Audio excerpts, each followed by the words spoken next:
আসসালামু আলাইকুম বন্ধুরা, সবাইকে সিস্টার্স কিচেনে স্বাগতম। আবার একটি নতুন ভিডিও নিয়ে আপনাদের মাঝে চলে এসেছি। আজকের রেসিপি হলো ধইঞ্চা ফুলের পকোড়া, তো দেখতে থাকুন। প্রথমেই আমি ধইঞ্চা ফুলগুলো সুন্দরভাবে বেছে নিব। আপনারা একবার দেখলেই বুঝতে পারবেন যে আমি কিভাবে বেছে নিচ্ছি। আর যারা বাছতে পারেন তারা তো পারেনই, আর যারা পারেন না তারা দেখলেই শিখতে পারবেন। প্রথমে আমি ফুলটাকে ধরে সামান্য চাপ দিব, তারপর ফুলটা চলে আসবে আর একটা অংশ থেকে যাবে, ওটাই কিন্তু তিতো লাগে খেলে। তো এভাবে আমি সবগুলো ধইঞ্চা ফুল বেছে নিয়েছি, আপনারা তো দেখতেই পারছেন। তারপর এগুলোকে সুন্দরভাবে ধুয়ে ঝরা দিয়ে রেখে দিব।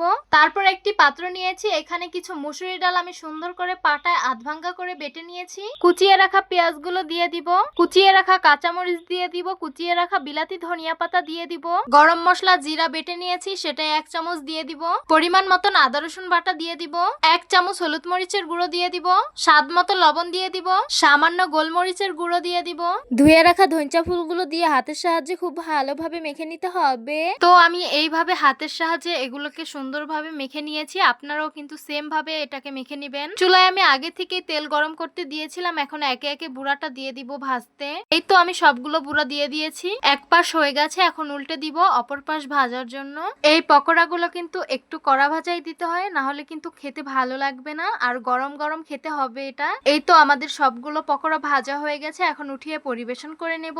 এই তো গরম গরম সরিষা ফুলের ক্রিস্পি পকোড়া আমি পরিবেশন করে নিলাম। দেখতে কিন্তু খুবই লোভনীয় লাগছে, আর এটা গরম গরম খেতে কিন্তু অত্যন্ত সুস্বাদু লেগেছে আমার কাছে।